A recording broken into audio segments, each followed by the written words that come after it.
એમની ગરિમાને કારણે સર્વથી શ્રેષ્ઠ માન્યું. ને આપણે કહે ને જે ભારે હોય ને, વજન વાળા હોય એ ઝૂકે, હલકું ઝૂકે નહીં, હલકું ઊંચું જાય. વજન વાળું હોય એ ઝૂકે. જે વાદળામાં પાણી હોય ને એ વાદળા ઝૂકે,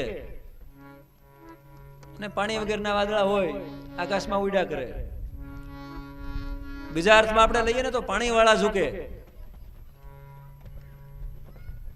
पानी वगैरह हो झुके नहीं. झुकता वही है जिसमें जान होती है, अकड़ तो मुर्दे की पहचान होती है. जीव तो हो ये झुके, ओके शब्द थोड़ू कोई ने झुके. आना माटे संस्कृत में श्लोक आवे कि कोण झुके ने